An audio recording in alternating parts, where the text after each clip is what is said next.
hacemos algo para que usted se entregue. Mire, María Isabel, yo estoy disponible para eso, yo soy el que tiene mejor voluntad en este caso. Yo decidí salir de la cárcel, que era lo que yo menos hubiera querido hacer en mi vida. Decidí salir porque me iban a matar, porque llegaron dando balas. Vamos a planear ya algo para hablar con el presidente. ¿Usted quiere que yo llame al presidente ya o no? Transmiten al presidente que tengo la intención de regresar a una cárcel diferente a la de Envigado. Se acepta una cárcel diferente a la de Envigado, pero que necesito saber cuáles son las condiciones de seguridad. Pero, ¿cómo se las transmitimos, Pablo? ¿Cómo? ¿Cómo se las transmitimos? No, yo la llamo, yo no tengo ningún... Entiende que el presidente ante los países del mundo no puede aceptar condiciones suyas. Es más, le puedo decir una cosa peor. Ya se aceptó la entrada de los gringos acá a buscarlo a usted. Mire, yo colaboro y estoy dispuesto a lo que sea, pero a mí pues no me da miedo los gringos tampoco, ¿me entiendes? Pero no le da miedo, ¿cómo así? Si todo lo hemos hecho para que no lo extraditen a usted, todo esta sangre y todo se ha corrido para que no lo extraditen a usted.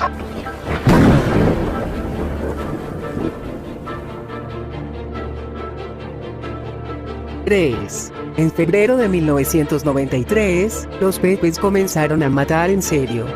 El día 3, el cuerpo de Luis Izaza, un jefe poco importante del cártel, apareció sin vida y con una nota colgada del cuello en el que podía leerse: por trabajar con el narcoterrorista y asesino de niños Pablo Escobar. Por Colombia. Los Pepes. Aquel mismo día, otros 4 jefes de segundo orden aparecieron muertos en Medellín. Y al día siguiente 2 más. 2 hombres conocidos por sus relaciones comerciales con Pablo. Más cadáveres al día siguiente, y al siguiente, y al siguiente, hasta una media de 6 muertos por día. Era una sangría controlada, porque todos tenían una cosa en común: Pablo Escobar. Entre las víctimas cayó un antiguo director de la PNC vinculado públicamente al cártel de Medellín.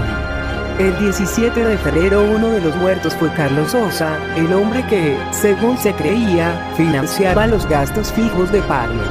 Sosa, muerto por varios disparos en la cabeza, se había hecho cargo de las ocupaciones de otro hombre de confianza en el cártel desaparecido misteriosamente. El mismo día que se encontrara el cadáver de Sosa, un almacén del gobierno donde se guardaba la colección de coches antiguos y de lujo de Pablo, se incendiaba hasta los cimientos. El lote, valorado en más de $4 millones, incluía un modelo Pontiac que Pablo había comprado erróneamente, creyendo que había pertenecido a Al Capone. A medida que se sucedían los asesinatos y las entregas voluntarias de los temerosos, los Pepes ofrecieron recompensas en metálico por cualquier información acerca de Pablo y de sus colaboradores más cercanos, amenazando a viva voz a la familia del capo. Solo unas pocas semanas después de que hubiese surgido, el grupo paramilitar había asustado a Pablo más que nada de lo que hasta entonces hubiera hecho el gobierno. El 19 de febrero, el agente Peña se enteró de que Pablo intentaba enviar a sus hijos a Miami, por medio de la Fiscalía de Medellín. María Victoria ya había comprado los billetes de avión para Juan Pablo, Manuela y la novia de Juan Pablo, Doria Ochoa. Estaba previsto que el vuelo de Avianca despegara de Medellín a las 9:30 de la mañana. El embajador Busby reaccionó deprisa. Desde un primer momento había estado buscando la manera de presionar a Pablo, métodos que hicieran que el capo fugitivo asomara la cabeza, por decirlo de algún modo. Ahora que los Pepes sembraban el terror en el territorio de Pablo, la familia del fugitivo se encontraba en el lugar más vulnerable y bajo una gran presión. De ninguna manera se le permitiría la tranquilidad de protegerla y arroparla en Estados Unidos. Aquel sábado, por la mañana temprano, en su residencia, Busby se entrevistó con el ministro de Defensa, Pardo, y explicó que no quería que la familia de Pablo dejase el país. ¿Tienen visados?, preguntó Pardo. Pues sí, los tenía. Busby explicó que no eran criminales, por lo que no había razones para negárselos. Los 2 hombres consideraron las opciones.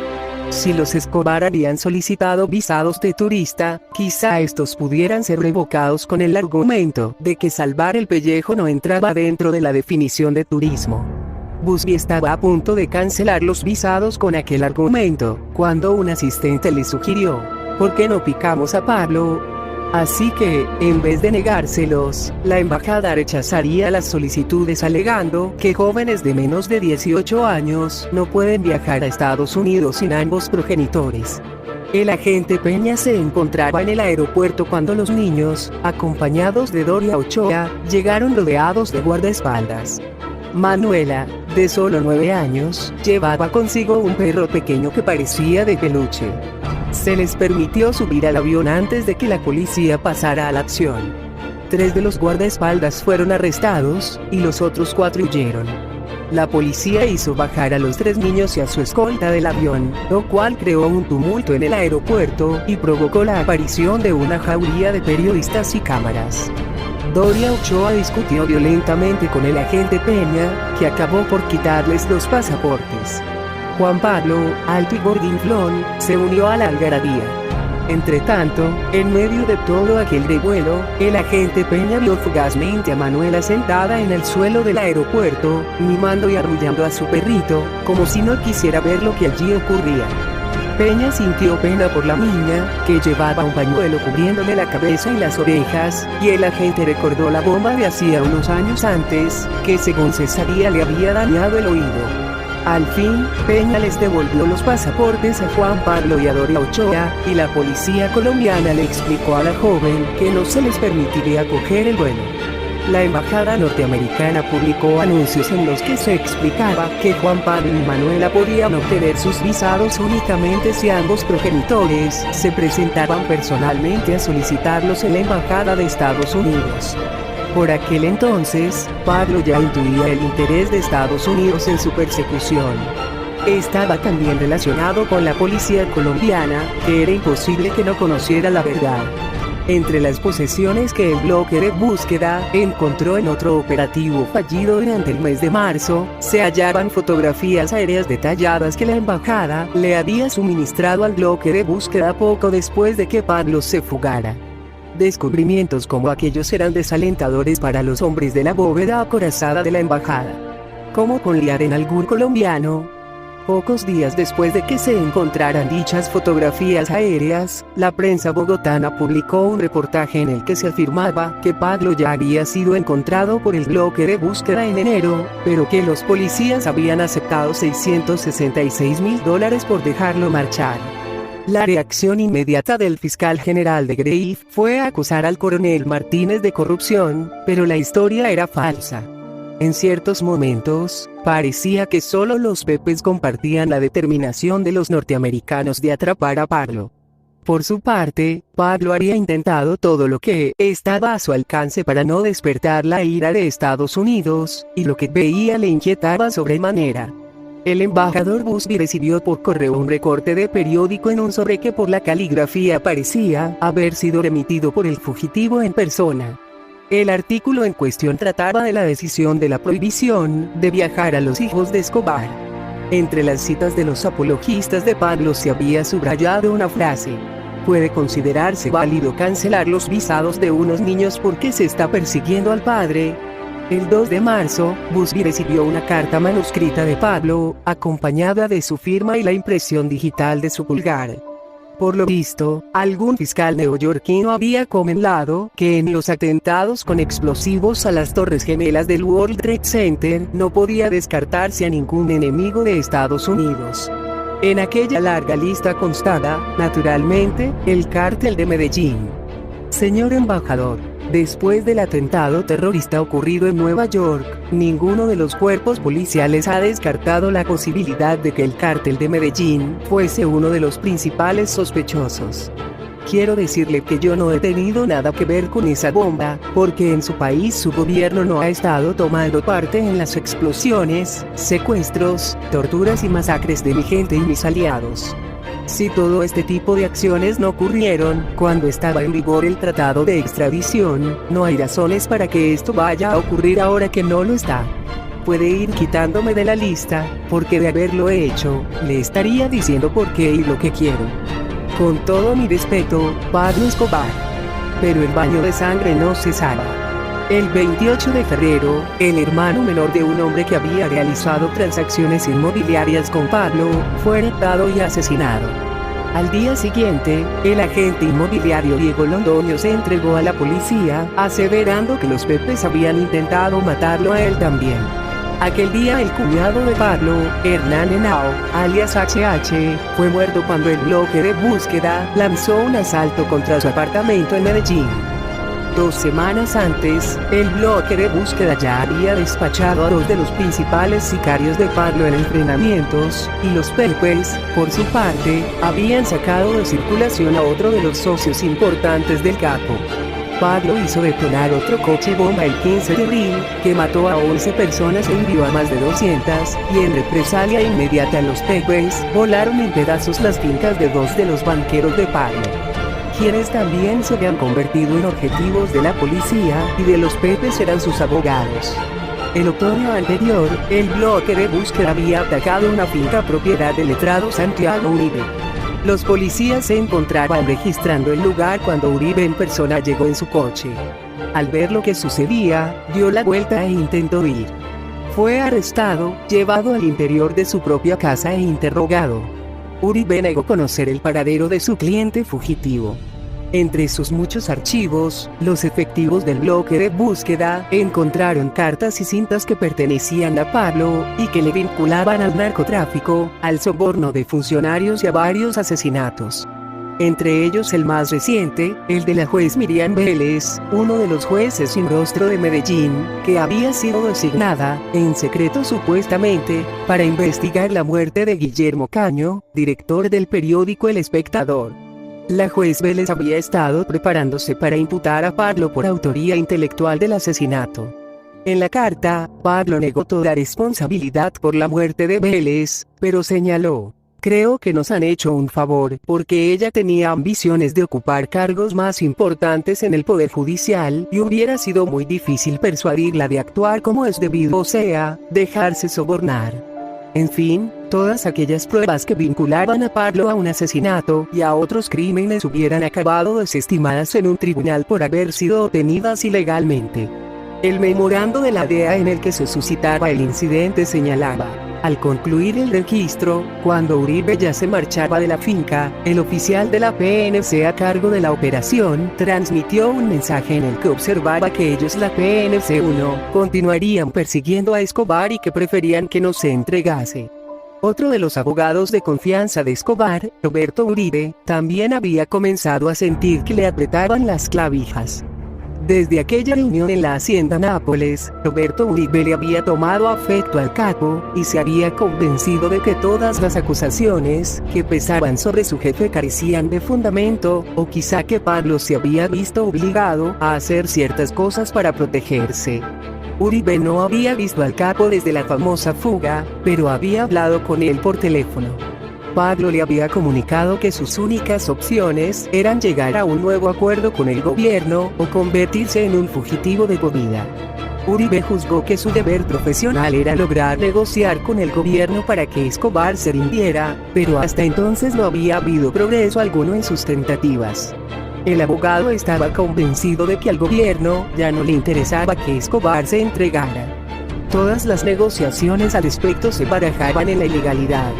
Las estimaciones citadas se basan en parte en las propias experiencias de Uribe con el bloque de búsqueda. Después de que su despacho fuese registrado, Roberto Uribe accedió a desplazarse en su propio automóvil al cuartel general de la unidad en la Academia de Policía Carlos Holguín para contestar algunas preguntas.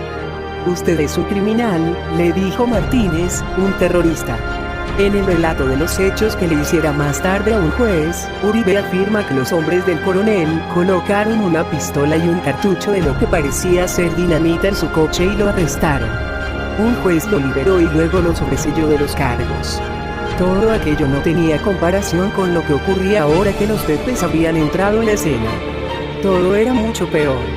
El 4 de marzo, uno de los abogados del equipo legal de Pablo, Raúl Zapata, apareció asesinado. Sobre su cuerpo habían dejado una nota en la que se amenazaba a los otros 4 abogados. 2 de aquellos que figuraban en la lista murieron unas semanas más tarde cuando salían de la cárcel de Modesto en Bogotá. Una de las víctimas era el representante legal de Roberto Escobar, hermano de Pablo. Cualquier protesta generalizada por aquellas muertes fue acallada con mucho por otra gigantesca explosión en Bogotá el 15 de abril. De ella se responsabilizó a Pablo. Un coche bomba que contenía más de 300 kilos de dinamita explotó en una intersección muy concurrida. El resultado: 40 muertos y más de 200 heridos. El telediario de la noche abundó en imágenes de vehículos en llamas, víctimas atrapadas entre los escombros chillando para que las socorrieran y cuerpos ensangrentados. Y las explosiones contra la policía continuaban y los pepes seguían librando una guerra que parecía no tener fin. A pesar de estar todos los enemigos de Pablo juntos y coordinados, este último respondía con atentados brutales. Los pepes no tardaron en contestar. Volaron por los aires 3 fincas cuyos dueños eran miembros de la familia Escobar. Y el 16 de abril, en un taxi aparcado en un descampado cercano a un club de campo, la policía halló el cadáver torturado del abogado más sobresaliente de aquellos que defendieron a Pablo, Guido Parra. Dentro del mismo maletero en el que habían embutido a su padre, se encontraba el cadáver de Guido Andrés Parra, de 18 años. Parra había sido el artífice de la rendición de Pablo a las autoridades, casi 2 años atrás, el mismo que había consultado con las familias de los periodistas secuestrados, con el presidente y que había confesado cuánto temía a su jefe. Parra había sido raptado de su apartamento en Medellín por 15 hombres armados hasta los dientes, llegados hasta allí en 3 coches.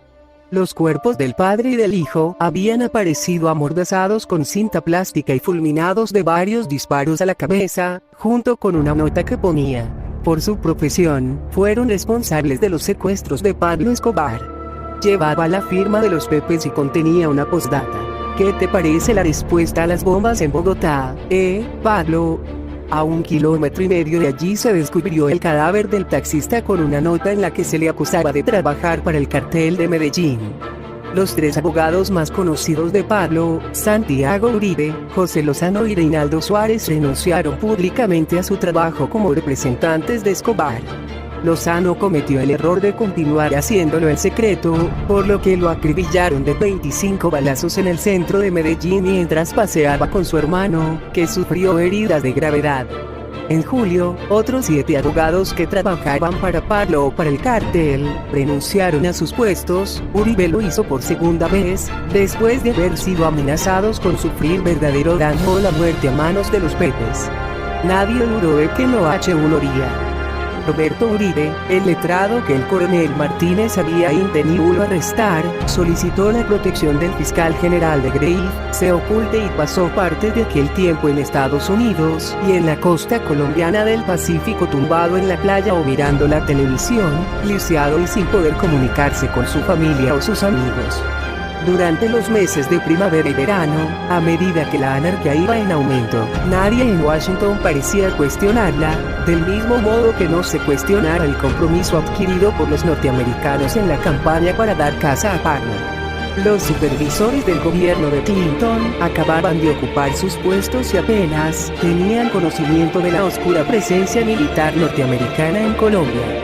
Siempre moría gente a manos de una facción u otra allí en Sudamérica, así que los informes acerca de explosiones y de asesinatos de una Colombia no revestían mayor importancia. Además, ningún funcionario ya fuera colombiano o de la Embajada de Estados Unidos se quejara o vendía explicaciones al respecto. A nadie parecía importarle, excepto a Pablo, que el 29 de abril escribió una carta a De Grey. Los pepes tienen su cuartel general y sus mazmorras en la casa de Fidel Castaño en la avenida del Poblado Medellín cerca del club de campo. Allí se tortura a sindicalistas y abogados. Nadie ha registrado su casa o incautado sus bienes. El gobierno ofrece recompensas por los cabecillas del cártel de Medellín y por los líderes de la guerrilla, pero no ofrece recompensas por los jefes, paramilitares o por los jefes del cártel de Cali, responsables directos de algunas de las bombas que han explotado en la ciudad de Medellín. Las fuerzas de seguridad no han logrado descubrir nada en el caso de las bombas de El Poblado, nada en la investigación de los sindicalistas asesinados y nada en lo que respecta a las masacres en las que han muerto miles de antioqueños. Sigo dispuesto a entregarme si me dan garantías públicas y por escrito. Atentamente, Pablo Escobar en la Embajada de Estados Unidos. A los analistas de CentraSpeak el claro patrón de las acciones perpetradas por los Pepes no les pasa inadvertido. El Escuadrón de la Muerte estaba machacando toda la infraestructura administrativa y secreta del cártel, eliminando a aquellos encargados del lavado de dinero, a los banqueros, letrados y a los familiares no directos de Pablo, como si los Pepes tuviesen en su poder los mismísimos organigramas que CentraSpeak y la CIA habían preparado laboriosamente durante los 6 meses anteriores. Y lo que es más, los ataques a menudo correspondían con la identificación reciente de blancos que CentraSpeak había entregado al bloque de búsqueda a través de Wagner, el jefe de la delegación de la CIA en Colombia. Lo curioso no era a quien mataban los Pepes, sino precisamente a quien no mataban. Evidentemente había personajes clave en el círculo íntimo de Pablo a quienes los norteamericanos vigilaban constantemente, a menudo por medio de cámaras de video y escuchas altamente sofisticadas. Aquellos personajes no solo eran claves para recabar información, sino que cualquiera que los visitara, los amenazara o decidiera matarlos aparecería de forma indefectible en el intenso escrutinio norteamericano. Precisamente aquellas eran las personas a quienes los Pepes dejaban en paz. Suministrar información clave para un asesinato, como por ejemplo desvelar el domicilio de un objetivo que acto seguido moría asesinado, era una clara violación del decreto del Poder Ejecutivo, o Directriz 12.333. No todos los norteamericanos en Bogotá estaban dispuestos a jugarse la carrera y correr el riesgo de acabar en prisión, en virtud de una interpretación de 1989 de la Consejería Legal del Departamento de Defensa. Así que se anduvieron con cuidado. El mayor Steve Jacoby le entregó la información recabada por CentraSpeak a Wagner. Y lo que sucediera de allí en adelante, ya no se consideraba, al menos oficialmente, responsabilidad del hombre de CentraSpeak sino de la CIA. En nombre de esta, Wagner enviaba a su vez al gobierno de Colombia aquella información que él estimaba relevante, aunque existía otro canal extraoficial. Los informes diarios iban a parar a un libro rojo en la embajada que toda visita oficial podía consultar. Los policías colombianos eran visitantes asiduos, y todo el mundo estaba satisfecho con los resultados de los Pepes. Un memorando de la DEA a Washington resume la actitud oficial de la embajada. Los ataques perpetrados por los Pepes demuestran su intención de tomar represalias contra Escobar toda y cada vez que éste lleve a cabo un atentado terrorista en contra del GDC o de los ciudadanos de Colombia. Aunque ni la PNC ni la Bogotá County Office / Embajada de Estados Unidos aprueben las citadas acciones, quizá estas persuadan a Escobar por miedo a perder a miembros de su propia familia. Además, el citado tipo de acciones hará profunda mella en las propiedades de Escobar y en sus secuaces. El hecho es que nadie en Washington prestaba demasiada atención, los sucesos de Colombia. Con cada cambio en el gobierno, se abría una ventana por la que la hermandad de las operaciones encubiertas podía acceder a Colombia. Al presidente Clinton le llevó semanas cubrir los cientos de puestos de su equipo de gobierno, y a estos nuevos funcionarios les llevó meses tomar las riendas de sus cargos. Los militares de carrera y los burócratas vislumbraron la interrupción en la supervisión de sus propias actividades y, como era costumbre, se aprovecharon de ello. No debió ser una coincidencia, pues, que los Pepes salieran al candelero a los pocos días de que Clinton ocupara la Casa Blanca. Posteriormente a que los cuerpos de Parra y de su hijo fueran encontrados, el presidente Gaviria se vio obligado a denunciar públicamente al grupo paramilitar, y ofreció $1.400.000 de recompensa por cualquier información que condujera al arresto de los Pepes. La declaración del presidente fue seguida de un comunicado de los Pepes, anunciando que el grupo se disolvería después de haber contribuido en la lucha contra Escobar. Durante el otoño anterior, Rodolfo Ospina, el informante C-20053 de la DEA, había nombrado a 6 miembros de la organización de Pablo para que fueran eliminados de una forma u otra.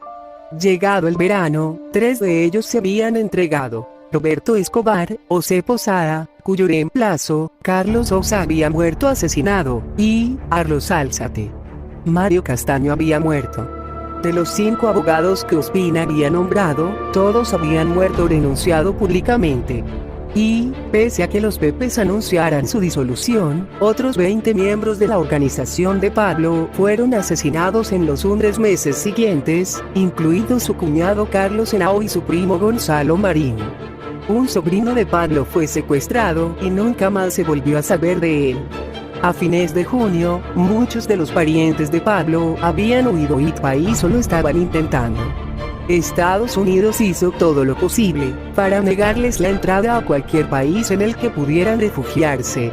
A comienzos de julio, el presidente de la vecina Perú anunció que su país no permitiría la entrada a los parientes de Escobar, ni siquiera como turistas. Entretanto, el otro hermano de Pablo, Argemiro, y su hijo, como así también su hermana Luz María, su esposo y sus 3 hijos, fueron descubiertos en Costa Rica, de donde fueron deportados oficialmente para acabar una vez más en Medellín. Cuando los pasos de Nicolás Escobar, el hijo de Roberto, y la familia de aquel fueron rastreados en Chile, la Embajada de Estados Unidos hizo demostración de su fuerza y, en contra de los intereses del gobierno chileno, prevaleció el poder norteamericano hasta conseguir echarles. La familia de Nicolás Escobar apeló a las cortes chilenas, pero solo se le concedieron algunas semanas. Las tentativas para expulsar al hijo de Roberto, el hermano de Pablo que aún estaba entre rejas, cubrieron las páginas de la prensa colombiana. La embajada norteamericana fue de pronto duramente criticada por acosar a ciudadanos colombianos. Tras el intento fallido de apelar a las Cortes de Chile, Nicolás y su familia volaron a Frankfurt, donde, para la consternación de los funcionarios norteamericanos, el gobierno alemán rehusó cooperar con el seguimiento y la vigilancia electrónicos. Otros familiares también lograron escapar del cerco. A mediados de junio, la esposa de Pablo, María Victoria, presentó una demanda exigiendo que el gobierno colombiano permitiera que sus hijos dejaran el país. La petición fue denegada. Pablo por su parte se ofreció a entregarse una vez más, justo antes de que el bloque de búsqueda matara a Mario Castaño, alias El Chopo, el hombre que había reemplazado a Tyson Muñoz como jefe de todos los sicarios del cártel. La nueva oferta de rendición fue dada al obispo católico de la ciudad de Bucaramanga. Las diferencias en esta oportunidad eran las siguientes: que su familia recibiera protección por parte del gobierno, que se le diera a él una celda privada con cocina, para cocinar su propia comida y evitar así ser envenenado, y el permiso para hablar con su familia 3 veces por semana. El presidente Gaviria reiteró la negativa del gobierno a aceptar la rendición de Pablo sin importar en qué condiciones. Sin embargo, el fiscal general de Greif expresó su discrepancia. No veo ninguna dificultad en cumplir con esas condiciones, no las juzgo como privilegios, sino como una solución. De Greif se enfrentaba cada vez al presidente. El fiscal, asiduo fumador de pipa, creía que por su propia cuenta, podría orquestar una solución a la plaga del narcotráfico. Los Pepes, que él había creado por medio de las amnistías prometidas, eran el palo, y su habilidad para suministrar protección y perdones legales, la zanahoria. A medida que la búsqueda de Pablo se iba transformando en una misión para matarlo, De Greif utilizó su influencia con el fin de presionar en la captura de Pablo o en su rendición, pero intentando evitar que lo mataran. De Greif se convirtió en el poli bueno, como contrapunto del coronel Martínez, que encarnaba al poli malo. La fiscalía asumió la responsabilidad de proteger a la familia inmediata del capo, y de poner a su disposición los guardaespaldas, pagados y alimentados por la familia Escobar, que protegerían el edificio de apartamentos en el que vivirían en Medellín. Y como si eso fuera poco, De Greif inició, al menos públicamente, una investigación para dar con los culpables de las acciones de los Pepes. A principios de agosto, los supervisores civiles del nuevo gobierno de Clinton ya habían notado cómo el trabajo sucio de los Pepes encajaba con la misión militar norteamericana, y los representantes del Departamento de Justicia y del Pentágono comenzaron a viajar a Bogotá en busca de respuestas. En el mes de agosto, Brian Sheridan, adjunto al ministro de Defensa, visitó Bogotá. Sheridan, que supervisara el desarrollo y la financiación de la guerra contra el narcotráfico librada por su gobierno, interpeló al embajador Busby directamente sobre el Escuadrón de la Muerte. El embajador le informó que no había motivos para preocuparse ni tampoco ninguna evidencia que vinculara a los Pepes con la Fuerza Delta, Centra Spique, el bloque de búsqueda o el gobierno de Colombia. Pero lo cierto es que había numerosos motivos por los que preocuparse. La DEA había informado desde la primera aparición de los Pepes que las pruebas sugerían que la policía cooperaba con los Pepes en algún grado, incluso compartiendo información, según el texto de un memorando firmado por el agente Multi. Funcionarios de alto nivel de la DEA sabían que su informante, Rodolfo Ospina, había contribuido a la formación de los Pepes, y sabían además que los Pepes tenían alguna conexión con el bloque de búsqueda, porque Ospina lo había dicho. La versión del informante Ospina sobre cómo y quién dio vida a los Pepes se esbozó con gran número de detalles en un memorando secreto enviado a Joe Toft. Memorando escrito por Gregory Parsik, jefe de investigaciones financieras de la DEA, más de un mes antes de la interpelación de Sheridan. Habiendo identificado a Ospina por su clave de informante de la DEA, SE-92-0053, Parsik relacionó la versión de aquel con un encuentro entre dos oficiales del bloque de búsqueda, los mayores González y Rieno, 29 en los meses posteriores a la fuga de Pablo. Ese hizo las presentaciones entre miembros de las familias narcotraficantes Galeano y Moneada y la PNC de Medellín, para que asistieran voluntariamente a localizar a Escobar, escribió Parsik. Se observa que algunos de los supervivientes de las familias Galeano y Moneada se habían metamorfoseado en los Pepes. Dado que el informante había presentado a algunas de esas personas a la PNC el año pasado antes de que los Pepes se dieran a conocer públicamente. Esa conexión existe. Ese señala que los Pepes están formados por Fidel Castaño, Carlos Castaño, Mireya Galeano, Rafael Galeano, Freddy Paredes y Eugenio Ramírez, todos ellos financiados por el Cártel de Cali. Ese desconoce el grado de implicación de la PNC en las actividades de los Pepes, pero afirma que existe, definitivamente, una alianza entre el Cártel de Cali, la PNC y los Pepes para intercambiar información sobre Escobar y sus secuaces. El embajador Busby no estaba al tanto de todo esto, pero había visto lo suficiente como para expresar sus inquietudes en un cable secreto que llevaba por título Desenredando la maraña de los Pepes, fechado el 1 de agosto, días antes del encuentro con Brian Sheridan. A lo largo de todo el texto, el embajador se refiere a sí mismo en tercera persona. El GDC Gobierno de Colombia ha estado preocupado durante mucho tiempo por la supuesta cooperación de la policía con los Pepes. Asimismo, el fiscal Gustavo de Greif ha informado al embajador Busby que tiene en su poder nuevas pruebas de buena fuente que vincularían a miembros clave de la Fuerza Operativa de Medellín / bloque de búsqueda, encargada de la captura de Pablo Escobar, con actividades criminales y violaciones de derechos humanos perpetrados por los Pepes desde comienzos de febrero. Nuestras propias fuentes han insinuado que la policía ha colaborado con el grupo paramilitar en ciertas áreas, incluyendo compartir información. El cable fue enviado al Departamento de Estado, en vez de al Pentágono, con instrucciones para no compartirlo con otros servicios. Por eso mismo, Sheridan no lo vería hasta meses después.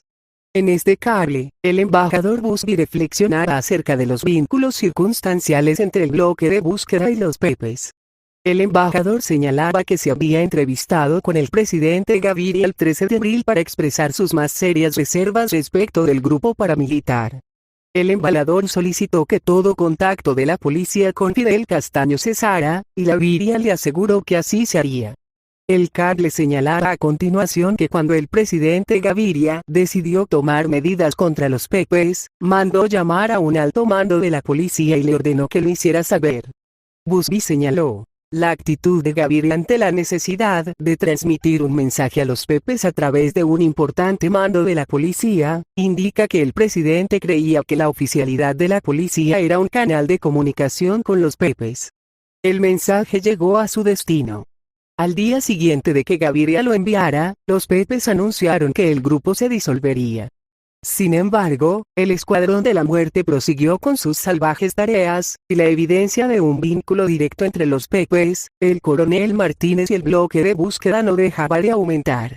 Busby escribía: El 29 de julio el fiscal general de Greif comunicó al embajador que la fiscalía poseía la suficiente información para expedir órdenes de captura contra el comandante de la Fuerza Operativa de Medellín, el coronel Hugo Martínez, contra un mayor y contra 4 o 5 oficiales de menor rango. Los cargos incluían corrupción, narcotráfico y una serie de violaciones de los derechos humanos, tortura y muy buenos. De Greif afirma que mientras que algunos miembros del gobierno sospechaban que los Pepes pudieron haberse formado con el apoyo tácito de la policía de Medellín, y que el bloque de búsqueda estaba cooperando con los Pepes al compartir información, estos llegaron demasiado lejos.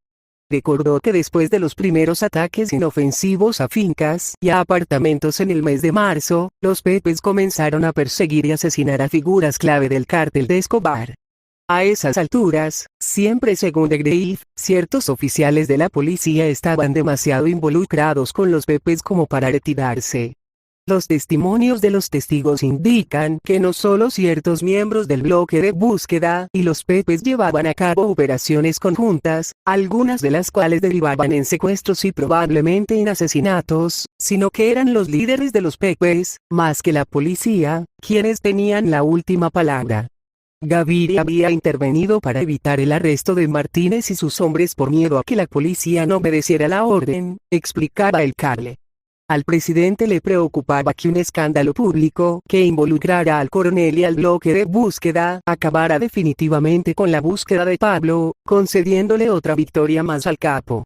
Sería terrible que después de todas las muertes y la agitación que se desencadenó en el país, Escobar saliera victorioso, enfatizaba Gaviria en el cable.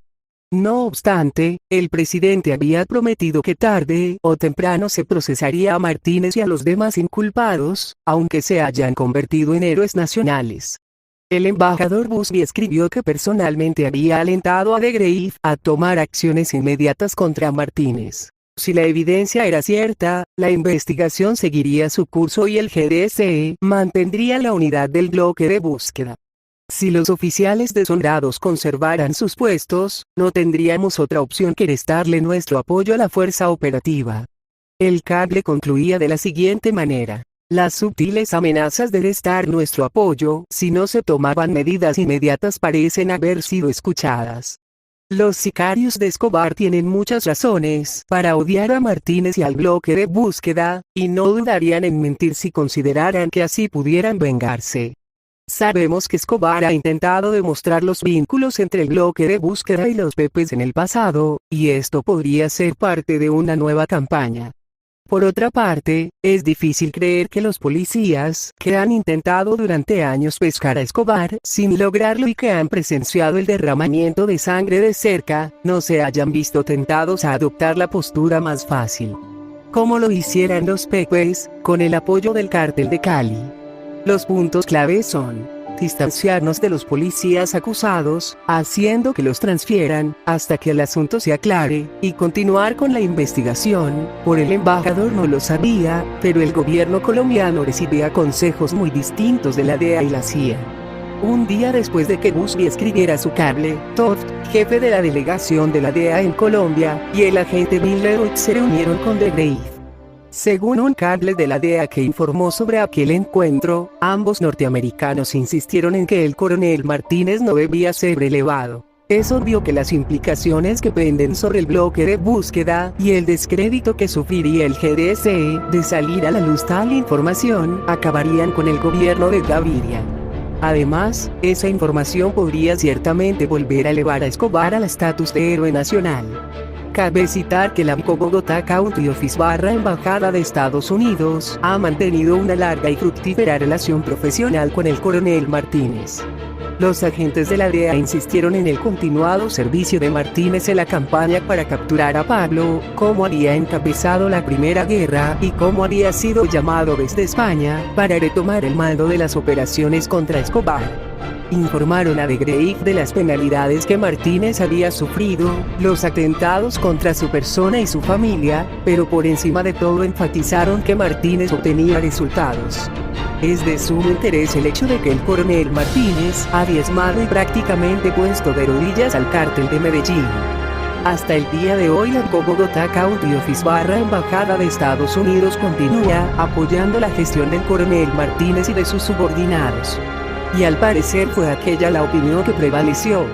Martínez no fue transferido, ni él ni sus hombres fueron imputados por la vinculación del bloque de búsqueda con los BPs ni lo serían nunca. Sin tener en cuenta la inquietud expresada en el memorando del embajador Busby, la unidad de Martínez prosiguió, como si tal cosa, contando con el apoyo absoluto de Estados Unidos.